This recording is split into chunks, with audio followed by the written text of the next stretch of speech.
Assalamualaikum warahmatullahi wabarakatuh. Selamat pagi, salam sejahtera bagi kita semua. Pada kesempatan kali ini, saya Bu Winda akan menyampaikan materi pelajaran sejarah peminatan kelas 10 yang akan kita pelajari bersama-sama. Semoga kalian pada pagi hari ini dalam keadaan sehat walafiat. Materi yang akan saya sampaikan adalah tentang manusia hidup dalam perubahan dan keberlanjutan.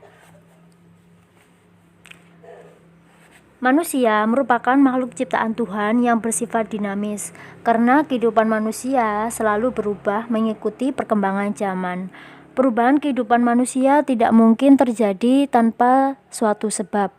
Sebab dan akibat yang mengiringi perubahan kehidupan manusia menunjukkan proses keberlanjutan, yang artinya peristiwa yang menjadi penyebab perubahan tersebut akan mengakibatkan dampak tertentu bagi kehidupan manusia selanjutnya.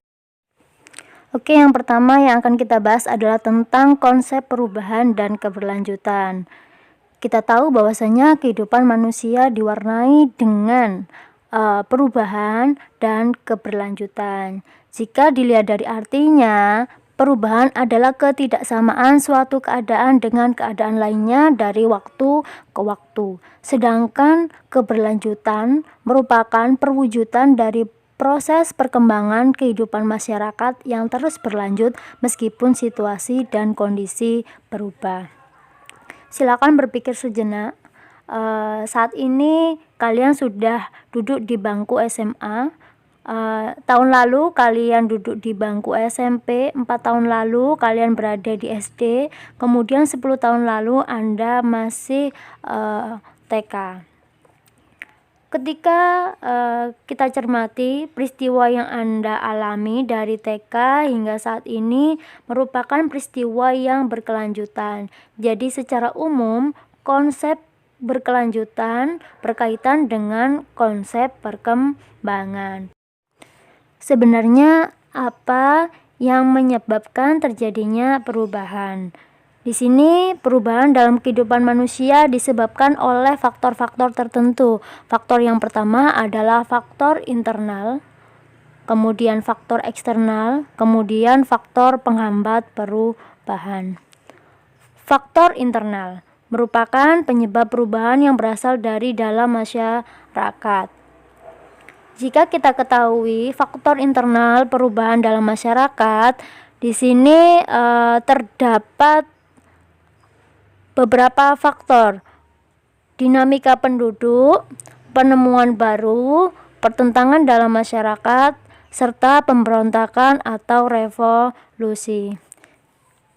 Dinamika penduduk atau bertambah atau berkurangnya dinamika jumlah penduduk.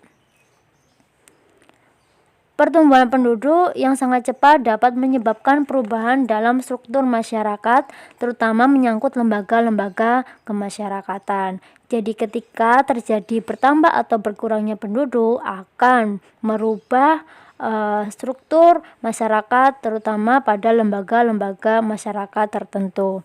Kemudian yang kedua adalah penemuan-penemuan baru. Pernahkah kalian mendengar sejarah penemuan tempe misalnya? Tempe adalah makanan Indonesia yang penemunya memengaruhi tradisi kuliner Nusantara. Jadi ada beberapa hasil penemuan baru ini memiliki peran penting dalam proses perubahan. Jadi di sini dibedakan menjadi dua, yaitu ada discovery dan invention. Discovery adalah penemuan dari suatu unsur kebudayaan baru, baik berupa alat baru maupun ide baru yang diciptakan oleh individu atau suatu rangkaian ciptaan individu-individu dalam masyarakat. Sedangkan invention adalah perubahan atau penemuan dari suatu unsur kebudayaan baru yang sudah diakui, diterima, dan diterapkan oleh masyarakat. Yang ketiga adalah pertentangan dalam masyarakat. Pertentangan dalam masyarakat yang terjadi merupakan salah satu pertentangan mengenai nilai, norma, politik, etnik, dan agama dalam masyarakat, dapat menimbulkan perubahan-perubahan yang terjadi dalam masyarakat. Pertentangan terhadap aturan adat yang telah berlaku lama akan menimbulkan perubahan. Apabila masyarakat beralih ke aturan adat yang baru, maka dapat bisa merubah suatu perubahan. Apakah kalian pernah mendengar istilah mangan orang mangan si penting kumpul? Mungkin untuk pernyataan saat ini kurang untuk bisa dilakukan. Namun pada era zaman dahulu masyarakat banyak yang mempercayai bahwasanya ketika seorang keluarga itu yang penting berkumpul. Seorang anak tidak diperbolehkan untuk merantau walaupun di rumah dalam keadaan yang sederhana. Kemungkinan ungkapan tersebut sulit untuk diterapkan apabila dalam kehidupan masyarakat saat ini banyak yang mengalami kemiskinan yang melanda. Kemudian yang keempat adalah pemberontakan atau revolusi. Revolusi merupakan perubahan yang berlangsung secara cepat dalam kurun waktu yang singkat. Salah satu contoh revolusi adalah revolusi Rusia pada tahun 1917. Revolusi Rusia telah menyebabkan perubahan-perubahan besar di negara tersebut. Pada awalnya Rusia merupakan negara berbentuk kerajaan yang dipimpin oleh Tsar. Kemudian setelah revolusi, Rusia berubah menjadi negara republik yang berideologi komunis. Kemudian faktor eksternal penyebab perubahan. Selain faktor internal, perubahan kehidupan masyarakat bisa dipengaruhi oleh faktor eksternal. Faktor eksternal penyebab perubahan dalam masyarakat antara lain yakni adalah lingkungan fisik, peperangan, pengaruh budaya asing. Contoh dari lingkungan fisik, jika dijelaskan di sini pada masa kerajaan Hindu Buddha, contohnya adalah kerajaan Mataram kuno, pernah mengalami dampak kerusakan akibat letusan Gunung Merapi. Letusan Gunung Merapi mengubur peradaban di wilayah Jawa Tengah yang dibangun oleh dinasti Sanjaya dan Sailendra, yang kemudian peradaban yang mapan selama ratusan tahun yang terkubur oleh abu Gunung Merapi. Yang kedua adalah peperangan. Suatu negara yang terlibat perang dengan negara lain dapat mengalami perubahan. Perubahan tersebut biasanya dialami oleh negara yang kalah perang karena dipaksa pihak pemenang untuk perang. Contoh perubahan tersebut pernah dialami oleh Jerman setelah terjadi Perang Dunia Kedua pada tahun 1945. Jerman terpecah menjadi dua negara, yaitu Jerman Barat dan Jerman Timur. Kedua negara tersebut memiliki ideologi berbeda. Jerman Barat berideologi kapitalis, sedangkan Jerman Timur berideologi komunis. Yang kita ketahui bahwasanya masyarakat Jerman sebelumnya bersatu, harus berpisah dan menjalani kehidupan di bawah sistem pemerintahan yang berbeda. Yang ketiga adalah pengaruh kebudayaan asing. Kebudayaan asing dapat menyebabkan terjadinya perubahan dalam masyarakat. Hubungan secara fisik antar dua kebudayaan masyarakat menimbulkan pengaruh timbal balik. Apabila salah satu kebudayaan bersifat dominan, kebudayaan yang lain akan tergeser. Contohnya perubahan akibat masuknya kebudayaan asing di Indonesia adalah merebaknya makanan cepat saji. Pernahkah kalian mencicipi makanan cepat saji? Bagi sebagian orang hal ini memang sudah biasa. Misalnya makanan burger, kentang goreng, pizza, nugget yang dulunya jarang kita ketemui. Namun untuk saat ini makanan tersebut banyak kita temukan di restoran cepat saji Dan apabila kita merujuk pada sejarahnya, makanan cepat saji bukan budaya khas kuliner Indonesia. Makanan cepat saji merupakan budaya masyarakat Eropa sejak abad pertengahan, yang selanjutnya restoran cepat saji berkembang di Amerika pada abad ke-20. Sejak saat itu, menu makanan cepat saji ala barat pun menjamur di restoran Indonesia, bahkan pedagang kaki lima hingga saat ini. Adapun faktor penghambat perubahan. Selain faktor-faktor penyebab perubahan dalam kehidupan masyarakat, terdapat beberapa faktor penghambat. Yang pertama adalah perkembangan ilmu pengetahuan terhambat. Kemudian yang kedua, sikap tradisional masyarakat, kepentingan yang tertanam kuat. Yang keempat, hambatan ideologis dan adat atau kebiasaan. Yang pertama, perkembangan ilmu pengetahuan terhambat. Keterlambatan atau keterhambatan perkembangan ilmu pengetahuan dalam masyarakat dapat disebabkan oleh kehidupan suatu masyarakat yang masih terasing dari dunia luar, seperti misalnya suku anak dalam di Jambi. Mungkin beberapa di suatu daerah tertentu ada yang menutup diri terhadap suatu penemuan baru atau pengetahuan baru dalam masyarakatnya, sehingga ada beberapa kemungkinan terdapat pengetahuan yang terhambat. Yang kedua adalah sikap masyarakat tradisional.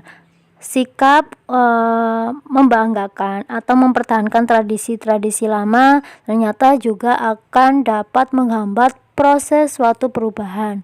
Sikap tersebut dapat memunculkan anggapan bahwa perubahan yang akan terjadi belum tentu lebih baik dari sebelumnya.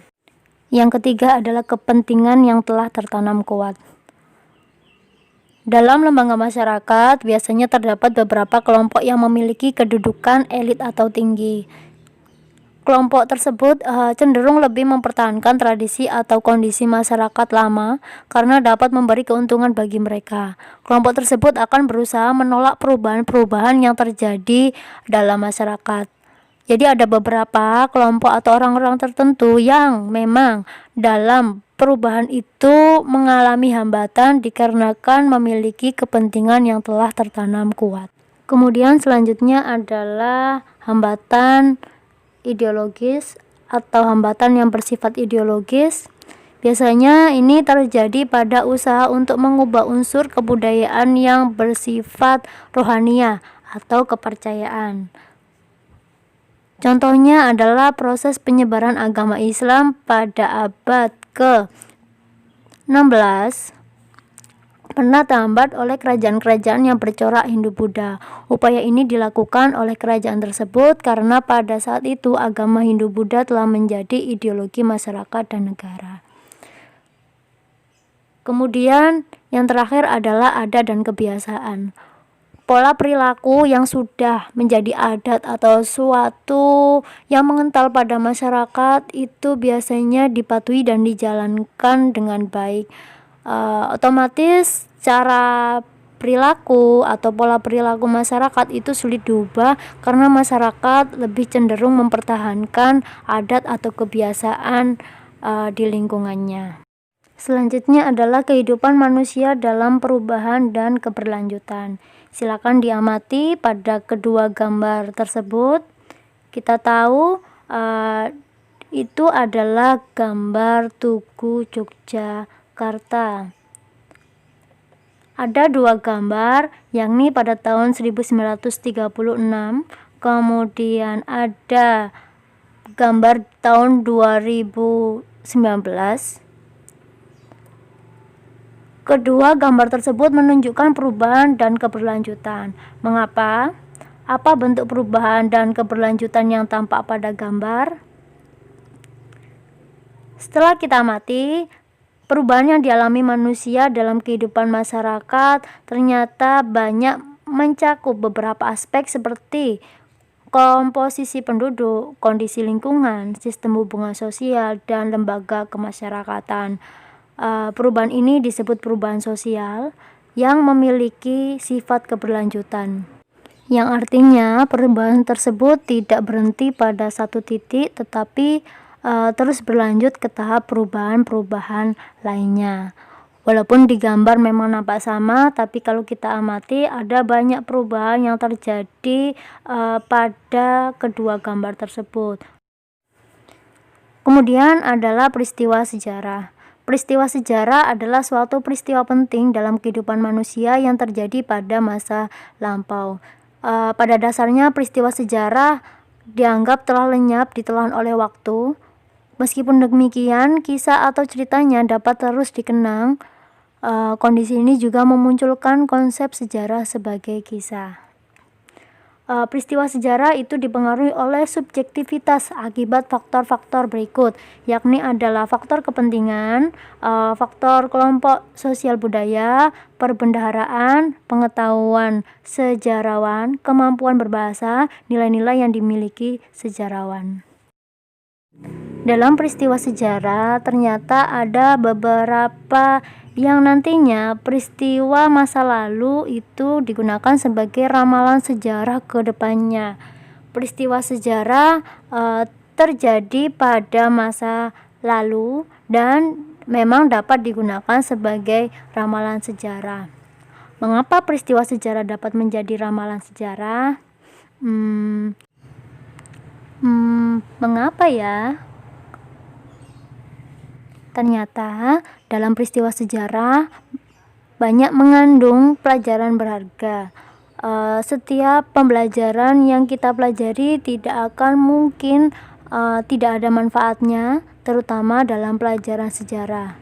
Bahwasanya pelajaran sejarah mengajarkan kita untuk berpikir mengarah ke arah yang lebih baik dengan berkaca pada masa lalu untuk lebih berhati-hati dalam bersikap, berpikir maupun bertindak. Oleh karena itu, peristiwa sejarah dapat dijadikan pijakan untuk menjalani kehidupan masa kini dan memprediksi masa depan. Itulah yang dimaksud sejarah sebagai ramalan sejarah. Terima kasih telah mendengarkan penjelasan materi pada pagi hari ini. Apabila ada pertanyaan, silakan kalian tanyakan di Google Classroom ataupun via WhatsApp. Semoga materi pada pagi hari ini bermanfaat bagi kita semua. Kurang lebihnya saya mohon maaf. Assalamualaikum warahmatullahi wabarakatuh. Salam Jas Merah.